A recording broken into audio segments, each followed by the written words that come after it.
You think a warship is held together by iron. It is not. It is held together by the people it would not let die. The Litany of Iron has been at war for 900 years. In all that time, not one of her dead has ever left her. They did not space them. They did not burn them. When a man was spent, they opened the wall, and they wired him in, and they let him keep serving. Edrin Voss crawled the conduits of that ship from the age of 12. He pressed his hand to 1,000 warm rails and never once asked why a dead pipe should hold heat. The night he asked, the rail answered. This is what it costs to keep an old ship breathing. And if you serve long enough, the ship keeps you. I learned what I was on the day they branded me, and I have been paying for it ever since. My name is Edrin Voss. Rating 3rd, Conduit Gang 9, Subdeck 11, aboard the battleship Litany of Iron. And I was 12. Standard years old when the press gangs took me from the orbital where I was born. I was void-born. I had never felt weight that did not come from a deck plate. I had never seen a sky, and I never would. The recruiters did not call it a press. They called it a tithe of bodies, and they were owed, and I was the payment. My mother did not fight them. There was a water ration in it for the family, and a son was a price you could pay once and eat for a year. The processing bay was cold iron and blue light. A void-born officer with skin like wax took my arm and burned my designation into the flesh below my elbow without looking at my face. The brand hissed. I bit my tongue until it bled because I'd already learned that crying drew attention, and attention drew worse. She told me my shift rotation in a voice flat as a sealed door. 8 hours of labor, 4 hours of rest, 8 of labor, 4 of rest. Without end, she said, except for prayer and the nutrient allotment. Then she handed me a rebreather, 2 sizes too large, and a hand lamp with a failing cell, and she dismissed me as though I had already stopped existing. I learned later that to the officers we did not exist. We were not crew. We were the hands that reached into the places the servitors were too valuable to risk. Subdeck 11 was 40 levels below the habitat decks, and you reached it down a vertical shaft the lumens had stopped lighting before my grandmother was born. You climbed in the dark. You followed glow marks painted on the rungs by riggers long dead, and you trusted that the paint had not lied, and most of the time it had not. We called them the vein decks. The whole ship was built around them, and no one above ever came down. They were the arteries of the Litany of Iron, the conduits and coolant lines and power trunks that carried fire from the reactor to the guns, and they ran for kilometers through a cold so deep that frost grew on the inside of the hull and never melted. The air tasted of oil and rust and the chemical sweetness of the incense they pumped through the vents to keep the machine spirits calm. After a month, I stopped smelling it. After a year, I stopped smelling anything else. The hab I was given measured 2 meters by 3. I shared it with 3 other riggers on opposite rotations, so the pallet was never cold and never mine. A heating element that worked when it chose. A shrine to the Emperor bolted into the wall, scratched over with the tally marks and names of every rigger who had slept there before me. Some of the names had been crossed out. I did not understand what the crossing out meant. Not then. The work was simple, the way drowning is simple.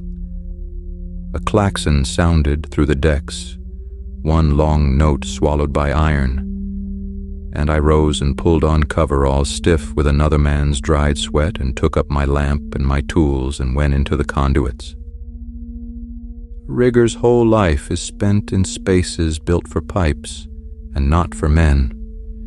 You crawl on your belly through crawlways slick with coolant. You reach into open panels full of cable and brass, and you find the fault by feel because your lamp will not fit where your arm must go. You reseat the couplings the vibration has shaken loose. You scrape the frost from the contacts. You bleed the lines that hiss, and you pray over the ones that do not, because a silent line on the Litany of Iron is a line that has found something else to do with its pressure. We worked to a quota, so many meters of conduit certified sound per shift, logged by an overseer who never once climbed down to check, who took our marks on faith and flogged us when the readings upstream disagreed. Morrow taught me to log honest and pray the ship agreed with me. The Emperor keeps what he is owed, he would say, and the ship is the Emperor's, and so are you. I thought it was just something the old ones said. I was wrong about that, too. I found the first warm rail in my second year. I remember it because the cold down there is a constant, a thing you stop feeling the way you stop feeling your own pulse. And warmth was wrong. Warmth was a fault. I had my arm deep in a trunk conduit, blind to the shoulder, scraping a contact I could not see, and my bare hand closed around a coolant rail that should have been at the temperature of the void, and it was warm. Not hot. Blood warm. The warmth of a thing that is alive. The frost had melted in a long smear where something beneath the metal gave off heat, and I pulled my arm back so fast I tore my sleeve on the panel edge and sat in the dark with my heart going like a hammer. I told Morrow I expected him to laugh at me. He did not laugh. He went very still, and then he told me to log the conduit sound and move on and never put my hand there again. When I asked why, he looked at me the way you look at a man who has not yet understood the thing that is going to happen to him. Some lines are warm, he said. Leave the warm lines be. And for 3 more years I did. I would still be leaving them be if the panel had not been opened the night the lumens failed in section Gamma 9. A power trunk had blown 40 decks up, and the cascade dropped every light in my section into black. And I was waiting in the dark for the emergency cells to catch when I heard, very close to my head, a sound that should not have been in an empty conduit. Breathing. Slow, wet, mechanical breathing on the other side of the wall I was leaning against. When the red emergency lumen finally caught, I saw the panel beside me was off its seals, and behind it, set into the body of the ship the way a tooth sits in a jaw, was a man. What had been a man. Cables ran into his skull through ports drilled above each ear. More ran into his spine, his chest. The stumps where his arms had been taken at the shoulder because a bound rigger does not need arms. His skin was gray and dry and stretched. His eyes were open. They were clouded over, the color of dirty ice, and as I watched, frozen, unable to make a sound, they moved. They found me. They fixed on me. And his cracked lips began to move around words the machine had long since taken the voice to say. I could not hear him, but I have spent 15 years reading those lips in my sleep. And I know now what he was saying. He was saying, "Help me." He was saying, "I am still here." I did not sleep for 3 days. On the 4th, Maro found me shaking in the berth, and he sat down across from me and he told me the truth that every old rigger carries and no young one is told until the ship has shown them itself. They are the permanent crew, he said. We call them the bound. When a rigger is too spent to crawl, too old or too broken to make his quota, the ship does not let him go. The Emperor keeps what he is owed, and the ship is owed a lifetime of service. And a lifetime is longer than a life. The tech adepts take what is left of him, and they wire it into the walls, into the cogitators and the coolant logic, and the 1,000 small machine spirits that no servitor is patient enough to tend. And there he stays, awake, aware, listening to the dark, for as long as the ship endures, which is forever. I asked him how many. He did not answer for a long time. Then he said, "Every rigger who ever served and did not die clean. 900 years of us. They are in every wall on this ship, boy. You have been sleeping your whole life with your back against them. That hum you hear in the conduits, the one you stopped noticing your first month down here, that is not the machine. That is them. That is the choir." After that, I heard it everywhere. The hum under the ship. The choir of the bound, thousands of them, threaded through 9 kilometers of iron, whispering in a register too low for words. I understood then why the old riggers went strange. You cannot share a hull with that and stay whole. And still the quota came. The ship did not care what I had learned. The klaxon still sounded, and I still crawled, because the alternative to crawling was the lash, and the alternative to the lash was being marked unfit, and I had begun to understand what unfit meant on the Litany of Iron. A man in Gang 7 was crushed that same year. A coolant trunk we were hauling slipped its grav cradle in the flooded lower sump and pinned him to the bulkhead, and it took the weight slow, the way the ship does everything slow, and we could not lift it in time. He had maybe a minute. He used it to beg, not for his life. He knew his life was already spent. He begged us to let him drown first, to hold his head under the coolant before the adepts came, because drowning was an end, and the adepts were not. We could not reach him. The overseer logged him as salvageable and called for the harvest team, and we listened to him scream until the screaming was something the machine was doing and not him. I saw harvest once. You were not meant to.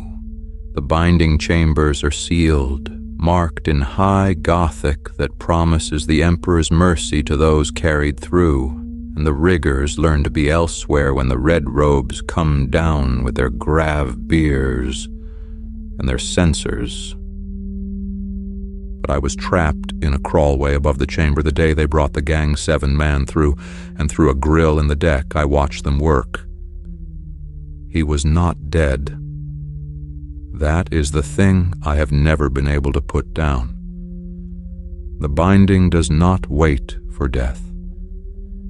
Death wastes the spirit, the adepts believe, and the Litany of Iron wastes nothing. They laid him on the slab, still breathing, and they began to take the parts of him the ship had no use for, and they spoke their litanies over the parts it did. And when his mouth was free, he made the sounds a man makes, and the tech priest never once changed the rhythm of his prayer. To the priest, it was not cruelty. It was maintenance. The man was a component being installed. His suffering was not relevant to the work, the way the heat of a rivet is not relevant to the rivet. I climbed away before the end. I did not climb fast enough. I still hear the moment the machine took his voice and the screaming became a tone, a flat status tone, the sound the conduits make when a new spirit comes online. Morrow was the only thing on that ship that was kind to me, and I have come to believe a man is mostly made of whoever was kind to him. He was past 50, which on the Vanedex is older than the hull has any right to grow a man. He had lost 2 fingers and most of one eye to the work, and the augmetic they gave him to replace the eye was a cheap thing that whined when it focused, and he hated it. And he kept it clean as a relic anyway, because it was the only thing on the ship that was issued to him, and not taken from someone dead. He taught me to read the warm rails, so I would never again touch one by accident. He taught me which whispers in the choir were just the machine, and which were a bound man trying to be heard, and he taught me to say a word to the second kind, because a bound man who is spoken to, he said, suffers a little less, and it costs you nothing but your sleep. He gave me half his nutrient allotment the month I was too sick to make quota, and he logged my meters as his own so the overseer would not mark me, and he never once said why, because men like Morrow do not have the words and do not need them. He had one fear. He never named it. But I would catch him sometimes with his ruined hand pressed flat against a cold rail, testing it, making sure it was still cold, making sure the ship had not started to keep him yet. He was afraid of the wall. He had spent 30 years listening to the choir, and he knew exactly what waited, and the not dying frightened him in a way that dying never could. The ship took him on a shift I was not there for. That is the small mercy and the great cruelty of it. I was 40 decks up bleeding a line when the klaxon changed its note, and by the time I came down they had already logged him. Gangmaster Morrow. Designation struck from the active rolls. Status. Bound. Refer to permanent crew. Subdeck 11. Section Delta. I found him 3 shifts later. I should not have looked. I knew the section, and I went anyway, lamp in a shaking hand, and I opened the panels one by one until the light fell on a face I knew. They had not been gentle. They never are. The cables went into his skull above the ears, into the ruined eye socket where the augmetic had been, and his arms were gone, and his chest rose and fell on a rhythm the machine set and not his lungs. His good eye was already clouding, but it found me. It found me and it knew me, and his cracked lips moved, and I made myself read them because I owed him that. I owed him at least the not looking away. He was not saying, "Help me." He was past that. He was saying a name. My name. He was saying it over and over, Edrin, Edrin, the way you say a thing to remember it, the way you hold one stone above the flood. And I did the only thing I could do. I put my hand on the warm rail beside his face, the warmth that was him now, and I said his name back so he would know he had been heard. Then the next shift's klaxon sounded and I sealed the panel, and I went back to work, because the quota does not stop for grief. Nothing on the Litany of Iron stops for grief. I am old now. I do not know my age in years because the ship does not measure time in anything but shifts and quotas, but I know it in my hands, which shake, and my lungs, which the coolant has been eating for 30 years, and my meters, which fall further short of the quota every cycle no matter how I drive myself. The overseer came to my station 3 shifts ago. He is younger than my service. He held my hand under a cogitator scanner the way you would hold a tool you're deciding whether to discard, and he read my decline off a slate, and he made a notation. And he did not look at my face because to him I had already stopped being a face. Rigor Voss, designation, performance below threshold. Scheduled for evaluation and reassignment to permanent crew. Reassignment to permanent crew. They have a clean phrase for everything. I have heard it said over 100 men in 30 years, and I never once let myself believe I would hear it said over me. But the wall has been waiting for me since I was 12 years old. I have slept my whole life with my back against it. I have spoken to the men inside it. I always knew. The way you know a thing and do not let yourself look at it. That the warmth in the rails was a door, and that the door only opens one way, and that I was always going to be carried through it. They came for me this shift. 2 harvest servitors and a tech adept younger than my first year of service, and they did not bind my hands, because where would I run? A man cannot outrun his own ship. I walked to the binding chamber on my own legs. I think I wanted to. I am so tired, and I have wanted to stop for so long, and no one ever told me that the wanting to stop and the being allowed to stop are not the same thing on this ship. I'm speaking this now because the adept has left the recording spirit running while he prepares his instruments, and some part of me needs one thing in this hull that is mine and not the ship's, even if it is only these words, even if no one ever hears them. The slab is cold against my back. Above me the arms are coming down, the drills and the cradles and the cable feeds, slow, the way the ship does everything, patient as the dark. The adept has begun his prayer. The emperor keeps what he is owed. I know now what the bound are saying. All of them. The whole choir threaded through 900 years of iron. They are not praying. They are not begging. They have had centuries to give that up.